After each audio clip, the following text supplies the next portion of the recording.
कि Usama bin Laden हमारे यहाँ से बरामद होता है, मुल्ला मंसूर अख्तर जो है वो हमारे यहाँ ड्रोन से मारा जाता है, एमल कासी हमारे यहाँ से गिरफ्तार होता है, जमातुद दावा के लोगों को हमें सज़ा देनी पड़ती है, वो भी FATF में जाने के बाद उनके कहने पर। तो जब ये सूरत हाल होती है तो हमारी जो साख है वो मुतासिर होती है। सऊदी अरब हमारी नहीं सुनता, UAE मुत्तहिदा अरब अमारात ने हमारे वीज़ों पर पाबंदी लगाई हुई है, अफ़गानिस्तान से हमारे ताल्लुकात कशीदा रहते हैं, ईरान से हम ताल्लुकात बेहतर नहीं कर पाए। तो जब ये बांग्लादेश से भी हमारे ताल्लुकात ठीक नहीं है, तो ये हमारी खारजा पॉलिसी की नाकामी है।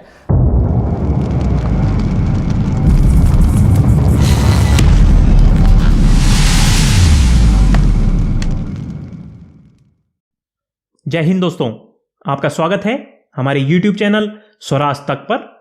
दोस्तों, हाल ही में पाकिस्तान ने भारत के खिलाफ यूनाइटेड नेशंस में एक डोजियर बनाकर दिया था, जिसमें कहा गया था कि भारत पाकिस्तान के खिलाफ आतंकवादी गतिविधियों को सपोर्ट करता है और अपनी जमीन पर कई टेररिस्ट कैंप्स भी ऑपरेट करता है, और भी कई तरह के झूठे इल्जाम भारत के खिलाफ उस डोजियर में लगाए गए थे। लेकिन दोस्तों, पूरा विश्व ये जानता है कि दुनिया में अगर आतंकवाद का सबसे बड़ा सेंटर कोई देश है तो वो पाकिस्तान है। और यही कारण है कि यूनाइटेड नेशंस में आगे उस डोजियर का क्या हुआ ये खुद पाकिस्तानियों को ही आज तक नहीं पता, क्योंकि इनकी हरकतों की वजह से विश्व में कोई भी इन्हें सीरियसली नहीं लेता। पाकिस्तानी मीडिया पर हो रही इस डिबेट में भी पैनलिस्ट यही कह रहे हैं कि हमेशा से हम आतंकवादी गतिविधियों में पकड़े गए हैं, इसलिए दुनिया भी अब हमारी किसी बात का सपोर्ट नहीं करती है। तो इसी पर आधारित है हमारा आज का ये वीडियो बहुत इंटरेस्टिंग है। आप वीडियो को पूरा देखिए, वीडियो अच्छा लगे तो लाइक कीजिए और हमारे चैनल को भी जरूर सब्सक्राइब करें। Thank you. डॉक्टर नाजिर, पाकिस्तान भारतीय प्रोपेगेंडे को किस तरह से नाकाम बना सकता है? जिन डोसियर्स का हम आए रोज़ जिक्र सुनते हैं, अगर वो यूरोपियन पार्लियामेंट में पेश किए जाएं तो क्या उससे पाकिस्तान का मौक़िफ़ जो है उस पर मोहर सख्त हो जाएगी? होनी तो चाहिए, क्योंकि जो प्रोपेगेंडा हुआ है उसके ख़िलाफ़ हमने सबूत भी दिए हैं। तो अब सवाल ये पैदा होता है, मैं अक्सर ये मिसाल देता हूँ कि ये ग्लोबल विलेज है, ग्लोबल विलेज के एक मोहल्ले में हम रह रहे हैं। अच्छा, मेरा पड़ोसी मेरे ख़िलाफ़ बहुत सारी अब बातें करता रहा है, प्रोपेगेंडा करता रहा है मेरे ख़िलाफ़। तो अब मैं अगर उसको काउंटर करता हूँ तो मेरी बात कैसे मानी जाएगी? अच्छा, मेरी बात उसकी बात मानी जाएगी, मेरी नहीं मानी जा रही, क्यों नहीं?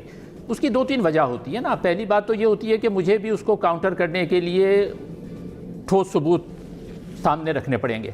अच्छा, जो सबूत हम देते हैं, हमने दिए भी हैं सबूत, हम कहते हैं कि हमने सबूत दिए हैं, उसका ताल्लुक़ हमारी साख से होता है। यानी पहली बात यह कि हमें ठोस सबूत देते रहना चाहिए। नंबर 2, सिर्फ सबूत से अगर काम नहीं चल रहा तो उसके साथ साथ हमें अपनी साख को बेहतर करना पड़ेगा।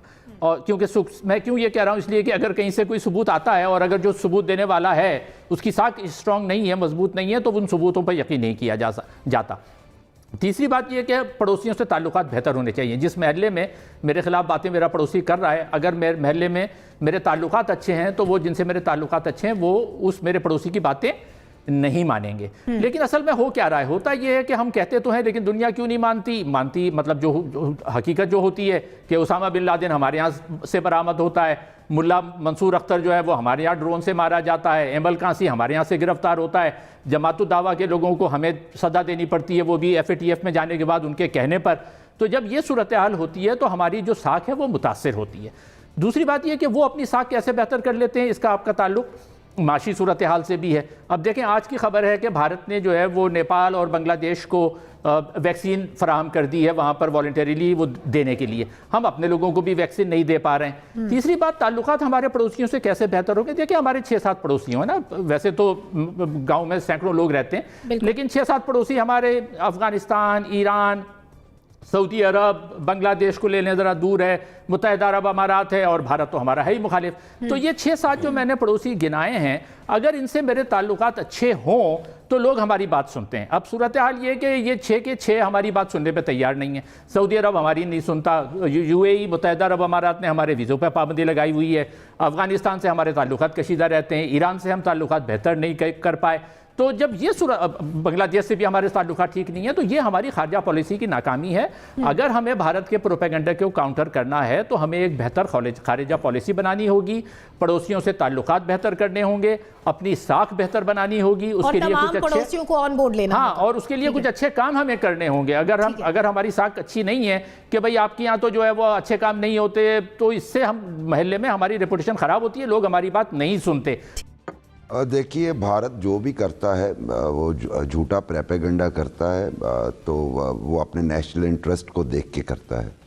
हमें ये सोचना चाहिए था कि हमारा नेशनल इंटरेस्ट क्या है, और वो अगर प्रोपेगेंडा कर रहा है तो हमें, चूँकि हम आर्च राइवल तो हैं, इसमें तो कोई शक वाली बात नहीं, तो वो प्रोपेगेंडा तो करेंगे। जवाबी तौर पे हमने क्या किया इतने सालों में, उसका जवाब तो मुझे, जब मैं आखिरी मेरा फॉरेन टूर जो था वो 2014 में था, और मैं अमेरिका, यूके और नसीम भाई बैठे हैं, ये तईद करेंगे, दुबई और जितने मीडिया हब्स हैं और जितनी बड़ी मीडिया ऑर्गेनाइजेशंस हैं, वहाँ पे नंबर 1 तो आपको नज़र आएगा कि इंडियन लॉबी का बहुत ज़्यादा इन्फ्लुएंस है। यहाँ तक कि कारगिल वॉर के दौरान अगर इश्तिहारात छप सकते हैं गार्डियन में फुल पेज के, और उसमें बड़े नेगेटिव वर्ड्स पाकिस्तान आर्मी के बारे में इस्तेमाल किए गए, तो आप ये अंदाज़ा कीजिए कि कितना ज़्यादा इन्फ्लुएंस है।